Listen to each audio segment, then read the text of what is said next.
Hello, everyone. I'm happy to be back with another Young Indian, part of the Voice of the Young series. Right now, we have with us Manu Bhat.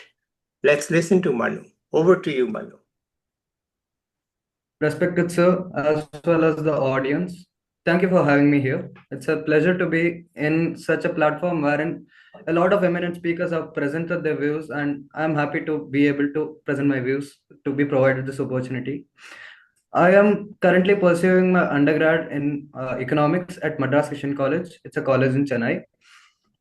So, my topic for today would be on the US China mineral deal. Recently, after the tariff imposition by President Donald Trump, a trade deal was witnessed wherein minerals from China was being being exported to US. Based on that, I have analyzed a few details and I'm actually working on the paper, but I would like to discuss on the key implications of it.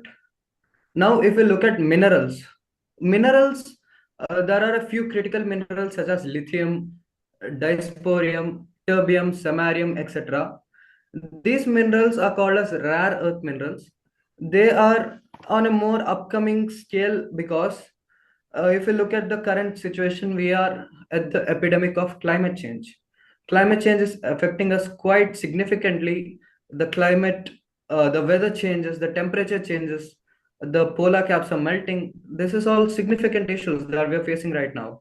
So to counter this, rather than using petroleum, we are counting on minerals which would power lithium ion batteries, which would power the other kinds of electronics that we use in our day-to-day lives, as well as it would help us in military technology and for other forms of technology, as well as other day-to-day objects. It is a substitute for our current consumption, which is highly carbon emission oriented. So the minerals that we are right now observing is at the helm of China. China is one of the only countries which is thoroughly processing its abundant resources, and it is utilizing it to such an extent. The minerals are quite significant in three prominent areas, which is green energy, and then we have semiconductors and artificial intelligence. Green energy generation of energy sources which reduce carbon emissions, which are less in carbon emission. So if we look at wind turbines, electric vehicles, and hydel electricity, all the other kinds of electricity generation methods. These methods help us to reduce our carbon footprint. Second issue is semiconductors. If we look at the current conflict, we see a prominent role in China versus Taiwan, which is about semiconductors, more so specifically. Taiwan has this semiconductor industry called as TSMC, Taiwan Semiconductor Manufacturing Company. It is a key player in the global market regarding semiconductors, and China is competing with it right now, and hence China wishes to be able to establish its monopoly in that field, and hence it is trying to utilize it. Another theory that comes into play is the five finger policy of China, which is been prevalent during the 1970s to 1980s. Um, Essentially, what it says is keeping, let's consider Tibet here. If I place my palm here on Tibet, point to Ladakh, Nepal, Bhutan, Arunachal Pradesh, and Sikkim. So China's original intentions were to uh, enlarge its domain to be able to access to these five territories. More so specifically because there is the river of Brahmaputra, which is an abundant water source of pure water, ultra pure water, which is highly useful for processing minerals. Hence, Hence, China wishes to get access of this, and we have seen clashes that has ensued. For example, clashes in Pulwama, clashes in Galwan. It is all for the sake of acquiring territory and enlarging its domain. Right now, they are presenting it as a theory that is no more relevant, and it is an ideology that they present that it's not relevant, but the intentions are very much present. That is what at least I believe, and I argue by that. And the last key player would be AI. Artificial intelligence has been developing for some time, and since the past 2 years, it has been booming. Artificial intelligence is replacing, it's creating high job displacement in the market, and people are adopting, new jobs are being created simultaneously. A theory that comes to mind when we look at artificial intelligence is Schumpeter's theory. Joseph Schumpeter, he propagated a theory called as theory of creative destruction, in which when entrepreneurs innovate, the markets which get replaced by the innovation. There will be a lot of job displacement, and the market equilibrium changes, and a new market will be that based on the theory of creative destruction. It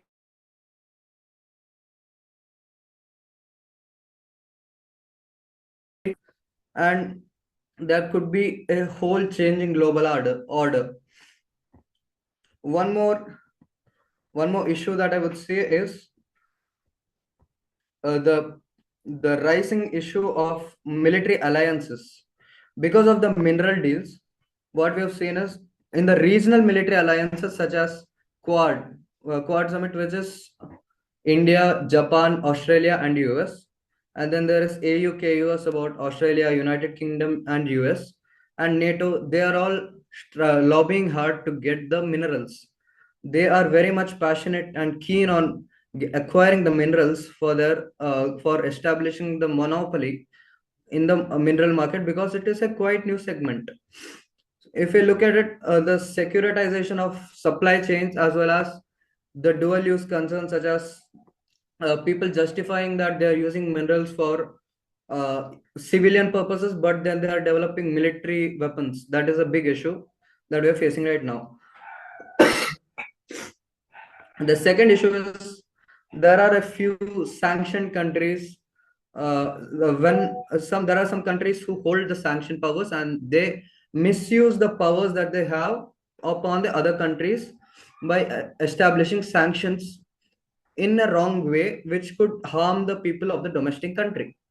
Third one would be the militarization of the mining infrastructure and the minerals, as spoken earlier. Now, I would like to bring in an approach of Amartya Sen's capabilities.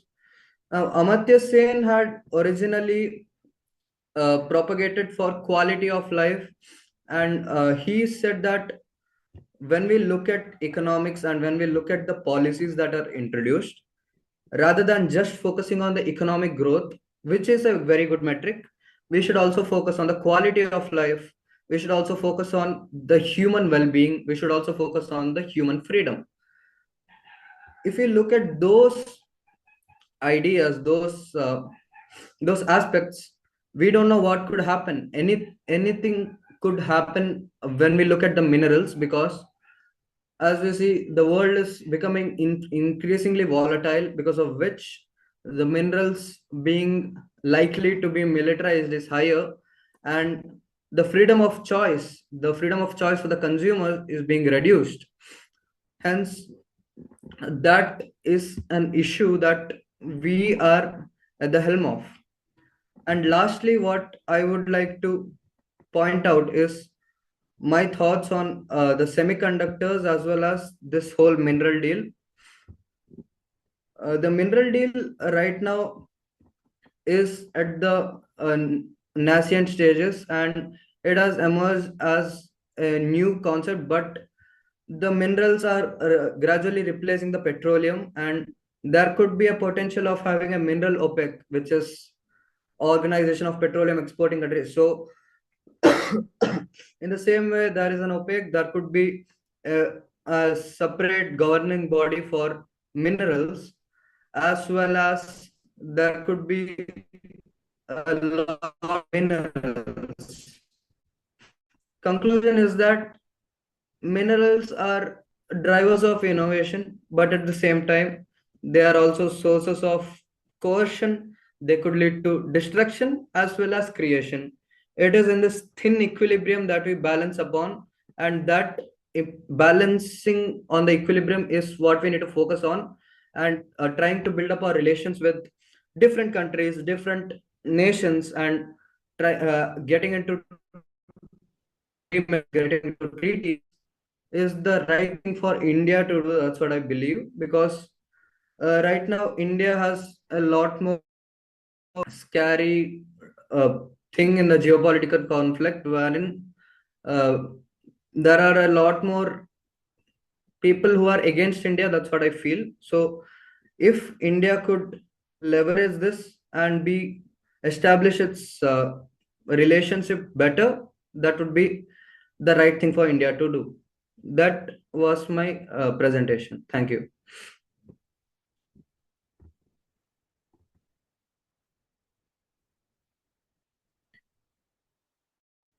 Well, that was very impressive, Manu.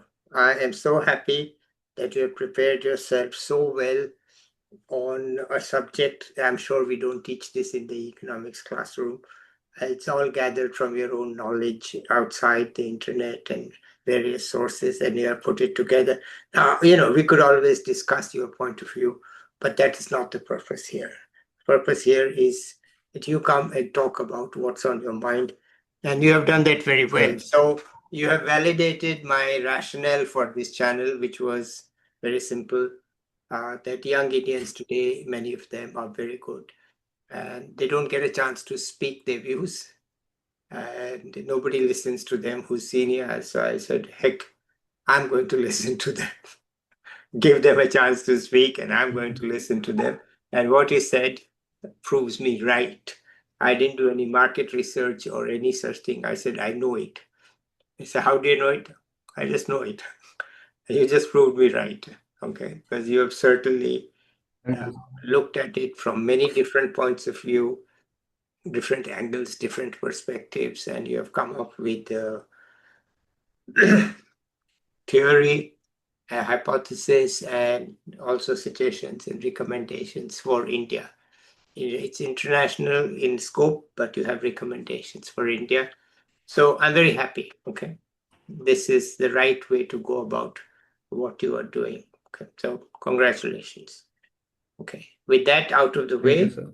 let's go back to your beginning. Tell us about your young days, what it was like in 11 and 12, why you chose economics, what do you aim to do in the future. Let's do that. Yes, sure, sir. So I hail from South Karnataka, but I am settled in Kasaragod, which is the northern tip of Kerala. Me choosing economics is quite unconventional because I belong to a family of doctors. My dad is a pediatrician, my mom is a dermatologist, my sister is also a doctor, she's studying. But when I took up humanities for my 11th and 12th, my relatives were quite shocked as to why I am pursuing humanities when I had scored decently in my 10th. So, because I feel that this subject, political science, the subject of economics, has resonated with me quite well, because the things that I see in the day to day life, such as newspapers, such as magazines, these are the concepts that are taught in the textbooks. And I feel those could resonate with me better. Those could be something that I could apply better as to studying, say, science or science. Not that I'm discouraging that, but I feel I would be able to apply it to my practical life better, the studying the concepts, and hence I decided to take humanities. In my 11th and 12th, I did quite decent, and I managed to score 97% in my boards. And then I was searching for colleges, but there was a paradox again for my entrance examination, because I didn't have maths in my 11th and 12th. It was a pure humanities, which I wasn't eligible for Delhi University. Prestigious as hence I started searching up for other college was one of them. Hence,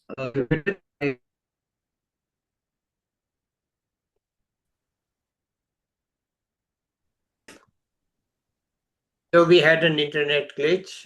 We are back, and Manu will restart from where he was, which is why he couldn't get into Delhi University. So Manu, please go.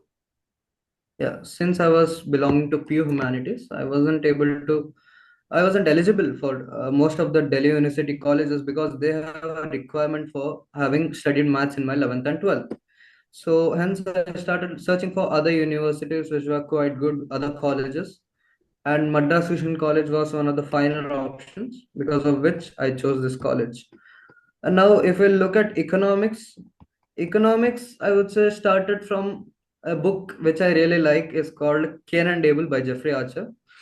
The book is not about economics per se, but it's about business. It's about how two businessmen grow up. One was a Polish immigrant to US, and another was a wealthy banker's son. Both of them grow up in different environments under different challenges, but in the end, they meet each other and they clash. And the way their businesses operate, the way the drama is highlighted, that was something that I really liked. That was one of the books. And one more book which I really liked was Anarchy. It's a book written by British historian William Dalrymple. His book was more related to corporate violence. So he's argued that the British were not coming as a government, rather they were coming as a corporate company. He presented it in a way that he picturized it as though Walmart would come to India with nuclear submarines and attack us in such a way that he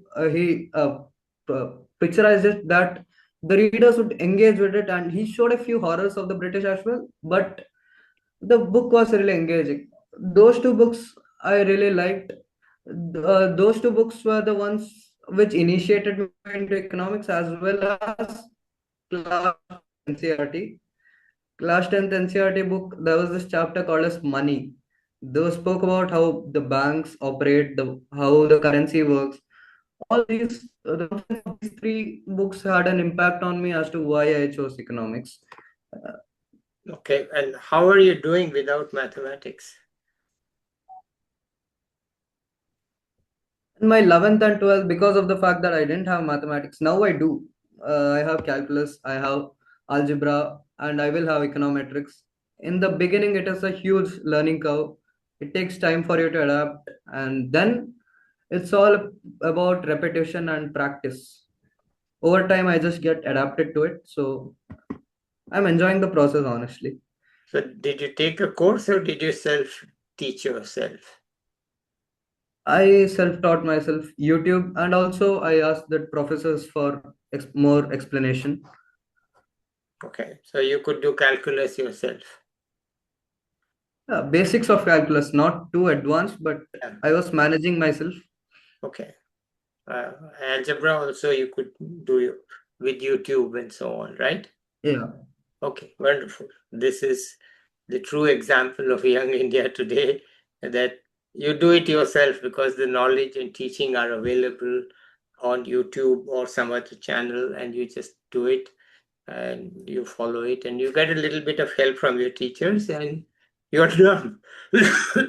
So you are not restricted by one original choice that now haunts you for the rest of your life. Oh, when I was 16, I made this mistake. At 60, I'm still regretting it. No, it's not like that anymore. You can Yes, change, internet right? has truly allowed us to get information for free as compared to before. Now, what we lack is the direction as to which information we choose to refer to. Okay. All right. Wonderful. Do you have any, based on your mistake of class 11 to 12 and your rectification of that mistake, what tips do you have for young people who are in first year of BA or 11th or 12th? You're already a senior for them. So what tips do you have for them? I do not regret that I took pure humanities because I met a lot of brilliant people in my batch as well as The professors were quite good in my school. But if you are taking pure humanities, be sure to practice math side by side, at least the basics of it, because once you don't practice math for 2 to 3 years, you lose grip of the subject. Even basic calculations such as multiplication, division, it would be quite hard. It would take a lot of time. So at least practice the basic elements that you study in class 10th. Be sure to be in touch, not at least, if not an expert, be in touch with it. Make sure to remember the concepts here and there. Be sure to keep in touch. That's what I would say. Okay. And as for your own future, what do you think? I want to pursue somewhere in the field of confluence of development economics as well as political economy. These two subjects are something that I'm highly interested in right now. So I believe there's a policy called there's this course called as Economic Policy in International Development, which is a confluence of these two courses. So that is a course that I want to pursue. That's a program that I want to pursue for my masters. And where is that program? It is available at LSE, if I'm not wrong, and a few other universities abroad. I'm not sure about India as of right now. Okay. All right. Wonderful. All right. Great. And what does your family think of all this? That you still think they still think you made a mistake, but they tolerate you, or do they now think you did the right thing? No, initially they were quite skeptical of it as to why you're taking humanities, and Hmm. then they were like, try economics. They actually encouraged me in a way that they were like, try economics, see how economics is. I heard it's a really good field. So I encouraged, I tapped into economics, and then at the same time, these resulting factors, such as the books that I read, they Yeah. all complemented me in a huge way, because of which I chose economics. And now they're like, yeah, he's doing something, he's working on his profile, he's doing something. Hopefully, he'll get into something. They are very happy right now. Okay. They're very happy. So where's your home? In North Kerala? I'm residing in Kerala, Kasaragod. Okay. So, but you attend college in Chennai, right? Yeah, Yeah, but it's online. It's not online now. It's you have to go there. yeah, I am in the hostel room as we speak. Okay, The fine. internet is terrible here, so That's all right. Okay. Any final thoughts from you? Any final thoughts, your I'm final quite words? honored to be able to present my views. I'm Okay. happy that there is a platform like this through which I could express my thoughts, Yeah. and I'm highly encouraging this platform to all my juniors to Okay. utilize this platform. All That right. is what I would say. Okay, good. Let's end it here. Don't go away. I want to talk to you offline. And Yeah, sure. I'll be back with another young person or an expert soon. Till then, bye, everybody.